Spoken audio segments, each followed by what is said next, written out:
चीनी शेयर्स की, क्योंकि हमने गौरव की तरफ से बलरामपुर चीनी पे एक कॉल आती हुई देखी और इसी के साथ साथ बलरामपुर चीनी में तो देखिए आज मोमेंटम देखने को मिला है। पर Shri Renuka sugar, Dhampur sugar, KCP sugars, इन सब के आप चार्ट्स अपनी स्क्रीन पे देखेंगे तो इनमें जोरदार तेजी है। 8 से 9% की ये तेजी सभी काउंटर्स दिखा रहे हैं। अभी दिग्गज बलरामपुर चीनी भी निचले स्तरों से अच्छी रिकवरी दिखा रहा है। विश्व मोहन, क्योंकि आप सभी कमोडिटीज को ट्रैक करते हैं, क्या कुछ ट्रिगर्स निकल के आ रहे हैं और क्या वजह है कि चीनी शेयर्स में इतनी मिठास देखने को मिल रही है?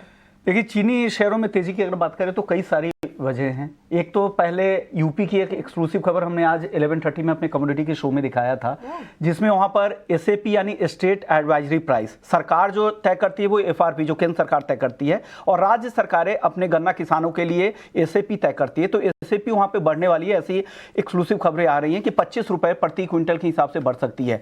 अगर किसानों को अगर आप ज्यादा दाम देंगे तो डेफिनेटली अगर वो कॉस्ट अगर मिलों के ऊपर आता है तो वो पास ऑन करेंगे कंज्यूमर्स पे, यानी चीनी के दाम बढ़ेंगे। तो उन जो चीनी है जो 40 के आसपास रिटेल में दाम बढ़ रहे हैं तो आने वाले समय में बढ़ने वाले हैं, क्योंकि बाकी चीजों की अगर महंगाई बढ़ेगी तो आप कब तक रोक पाएंगे चीनी के दाम भी ऊपर में जाने में। इंटरनेशनल मार्केट में सृष्टि आपको बता दे कि 60 रुपए रिटेल में प्राइस है, अपने यहाँ 40 के नीचे है।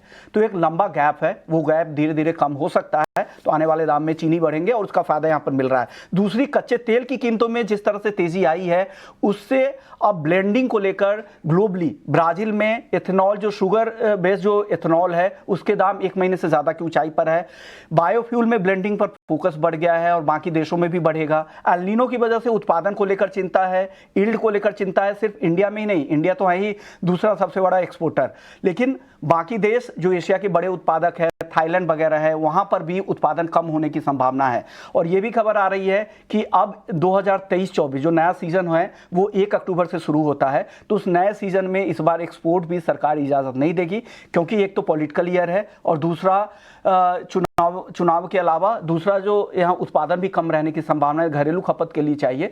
तो ये सारे फैक्टर्स ऐसे हैं जो चीनी की कीमतों को सपोर्ट करेंगे और सरकार का एथेनॉल पर तो फोकस है ही, ब्लेंडिंग पर तो फोकस है ही। तो तब उन सभी खबरों का मिलों को धीरे धीरे फायदा मिलेगा और वही वजह है कि चीनी कंपनियां यहाँ पर आज अच्छी तेजी दिखा रही हैं।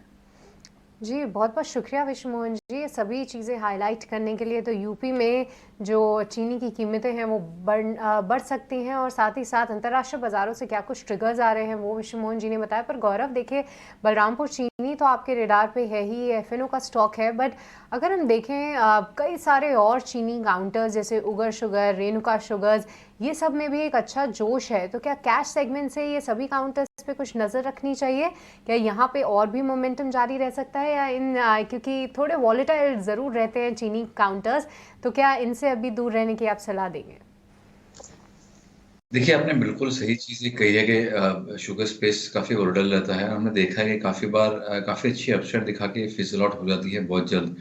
बट कुछ सेटअप्स ऐसे लग रहे हैं जो काफ़ी इंटरेस्टिंग है। तो यहाँ पे सही तरीका ये होगा जहाँ पे लॉन्गर टर्म चार्ट्स पे अगर आपको ब्रेकआउट देखने मिल रहा है और आप उसके शॉर्ट टर्म चार्ट्स देखिए, अगर वहाँ पे भी कंफर्मेशन आ रहा है तो उसी स्टॉक्स में लीजिए। जैसे अगर आप कहें उगर शुगर प्रोबेबली मैं नहीं लूँगा, मवाना हो गया मैं नहीं लूँगा शायद, या धामपुर द्वारकेश हो गया। लेकिन अगर मैं आंध्रा शुगर के चार्ट अगर देख रहा हूँ तो यहाँ पे एक अच्छा ब्रेकआउट हमको वीकली चार्ट्स पे देखने मिल रहा है और अगर आप उसके डेली चार्ट्स में अगर जाओगे तो वहाँ पे भी कंफर्मेशन आपको देखने मिल रहा है। तो यहाँ पे एक फॉलिंग वेज का ब्रेकआउट आपको देखने मिल रहा है आंध्रा शुगर के अंदर वीकली चार्ट्स में। डेली चार्ट में भी ब्रेकआउट्स आपको नजदीक में देखने मिल रहे हैं। तो यहाँ पे आप प्रोबेबली एक पोजीशन बनाई जा सकती है। जैसे आपने रेणु का कहा, कोई करेक्शन का थोड़ा भी अगर आता है कि यहाँ पे स्टॉक जो है काफ़ी अच्छा अपसाइड दे चुका है, तो अब यहाँ पे थोड़ा एक रिस्क फैक्टर हमेशा बना रहेगा कि 8-10% आप ऊपर स्टॉक को बाय कर रहे हो। इसके जो ब्रेकआउट के लेवल्स थे वो 48.5 पर आगे थे। तो यहाँ पे अगर आता है स्ट्रक्चर अच्छा है, अगर स्टॉक वापस 14.5 या 1 सवा रुपये यहाँ से गिरते तो आप रेणुका शुगर बाय कर सकते हैं, जहाँ पे जैसे मैंने कहा कि वीकली चार्ट में ब्रेकआउट है, डेली पे भी देखने मिल रहा है।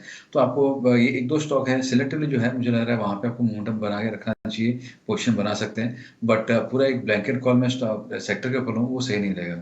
ओके, तो अलग अलग व्यू है, स्टॉक स्पेसिफिक आपको नजरिए रखना है, क्योंकि एग्री कमोडिटी का मामला है और शुगर तो ऐसे भी सेंसिटिव कमोडिटी है, पॉलिटिकली सेंसिटिव कमोडिटी है। तो आपको रिस्क आप देखें, अगर आप रिस्क लेने की क्षमता है तभी इस तरह के सेक्टर में आप उतरे। चलिए, लेकिन अब वक्त हो गया है